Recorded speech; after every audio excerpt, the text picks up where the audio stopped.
The Israelis are at it again, and it's hard not to reach a conclusion on this. The conclusion being that they keep hitting humanitarian supplies, the Red Cross, and the United Nations on purpose. And that's a very controversial conclusion, because how many quote-unquote mistakes can they make? I've never seen any other country or non-state actor hit the United Nations as much as Israel has. I mean, combined. You know, we've had a couple of Israeli listeners send us emails with, I think, some pretty decent points. But one of the points was, hey, look, everybody makes mistakes every once in a while. The U.S. hit the Chinese embassy, if you remember, when we were bombing Serbia. Yeah, but we don't keep hitting the Chinese embassy over and over and over again and then go, oh, my bad. If you do it one time, then I say, yeah, why the hell would you want to hit the Chinese embassy or the United Nations? It's probably a mistake. But if you keep doing it over and over, now they did it during the war with Lebanon in 2006. They hit a UN school that was used for refugees earlier in the month. Then they hit a UN supply truck and a Red Cross supply truck. And now a major bombing at a UN facility in the Gaza Strip. And get a load of this. They hit it half a dozen times. And the whole time the United Nations is calling saying, stop hitting the facility. We got 700 refugees and United Nations workers in here. And there's nothing but humanitarian goods and food in this place. And we're trying to provide shelter. And then Israel comes back later and says, oh, our grave mistake. Oh, we didn't realize it.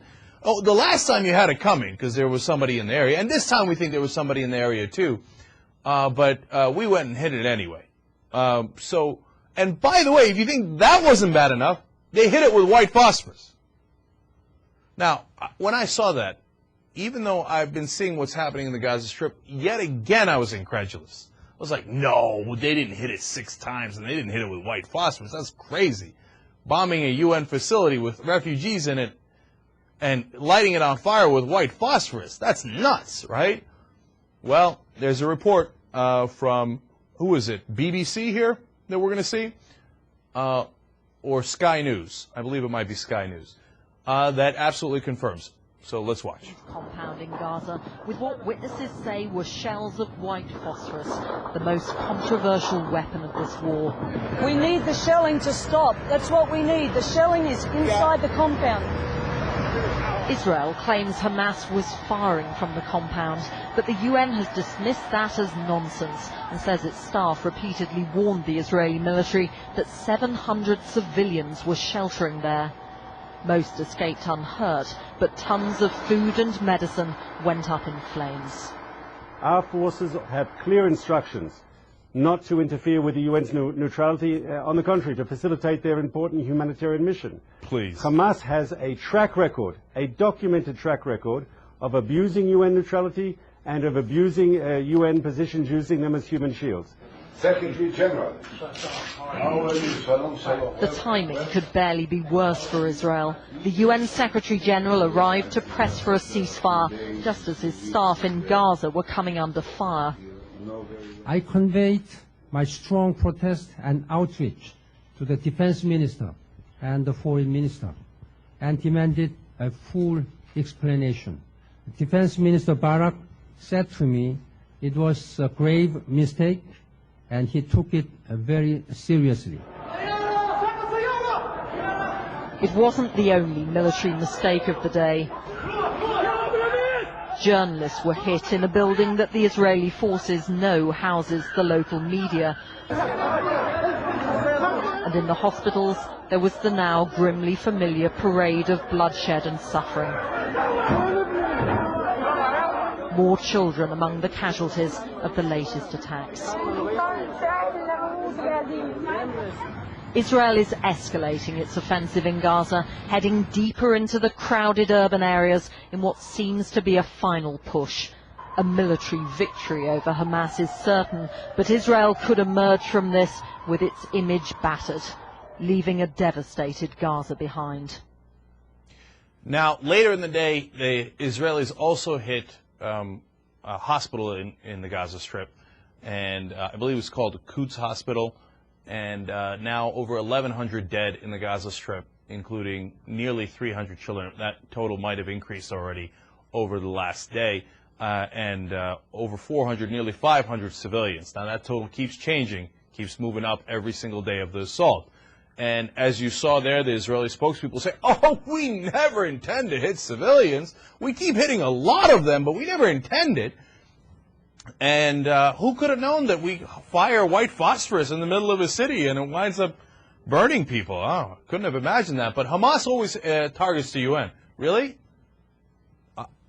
Fill me in. I literally don't know when Hamas hit the UN.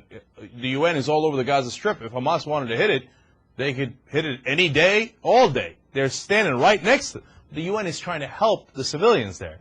So Hamas does not hit them. But Israel does, over and over again. Now, if you had told me before this and before what happened in Lebanon, Israel will intend to hit UN areas and food supplies and where refugees are sheltered, not only would I not have believed it, I honestly would have thought, this guy's a little questionable. I don't know if, he might hate Israel so much that he might even be anti-Semitic. Now, that's a heavy charge, but it would have gone through my mind. But now the evidence is it. They do it, and they do it repeatedly. And by the way, it's not just the United Nations. They hit a charity the day before. It was a Gaza clinic run by the Near East Council of Churches. Now, how many clinics, how many Red Cross and UN trucks and buildings, etc., can you hit before you think, hey, maybe they're doing it on purpose? Now, it took this many for me to think that they're doing it on purpose, but then Thomas Friedman explained it in the New York Times. He thinks that there are two possibilities. One is that Israel is going for the eradication of Hamas. The other, and he hopes that that's not the case just because he thinks it's unrealistic and that it won't help Israel. He thinks the other possibility is that they're going for the quote-unquote, you're going to love this term, the education of Hamas. Now, what are they going to educate them on? Educate them on how many civilians the Israelis can kill so that you stop doing this. So give a heavy enough punishment. And he explains in his article that he doesn't think that Israel lost the war in 2006 in Lebanon. He thinks they won by showing Hezbollah how much damage they can inflict. Now, I want to give you a direct quote from the article so you get a sense of what he means. He says, and again, this is Thomas Friedman from the New York Times, Israel's counter strategy was to use its air force to pummel Hezbollah, and this is in 2006, and he is using an example of the same tactics they're using now in 2008 and 2009.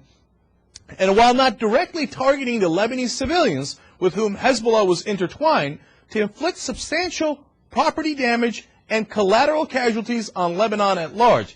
It was not pretty, but it was logical. That's what Friedman says. That is his opinion. Israel basically said that when dealing with a non-state actor, Hezbollah, nested among civilians, the only long-term source of deterrence was to exact enough pain on the civilians, the families, and the employers of the militants to restrain Hezbollah in the future. And Friedman goes on to explain in the article that Israel did do that Hezbollah is more reluctant to join the fight now. As you see it raging with Hamas, Hezbollah has not joined in. Why? Because Israel successfully educated Hezbollah by killing enough civilians within their areas. Now, if that is indeed Israel's intent, as Friedman believes, and now that is by the way, the kinder intent. The other option, the other choice, is the eradication of Hamas, which takes even more damage, etc. If that is really their intent, it is atrocious. It is saying, and by the way, I don't see how it is any different than terrorism. Because Hamas says, well, look, in fact, I have a direct quote from one of the Hamas leaders. He was interviewed by Counterpunch, Alia Ria of Counterpunch and Alexander Coburn of The Nation. And his name is Khalid Mashah. And this is what he said. Unfortunately, the insistence on violent repression by our assailants leads to innocent blood on the street. Since 1996, 12 years ago, we have proposed to exclude civilian targets from the conflict on both sides. Israel did not respond to that. Now, when Israel insists on killing our kids, our elders, and senior citizens and women, and bombarding houses with gunships, F-16s, and Apaches, when Israel continues these attacks, what is left for the Palestinians to do? They are defending themselves with whatever they have. Our Qassam missiles and rockets are very crude, hence we fire them within their own capabilities, in reaction to Israeli atrocities. If we had smart missiles, and we wish that some countries could give us these, rest assured that we will never aim at anything except the military targets. Now, do I believe one of the leaders of Hamas? Do I think he's coming at it with good intent? No, not necessarily. You got to take it with a tremendous grain of salt. That being said, he's right. They don't have the smart bombs. Israel does, and they still don't use them.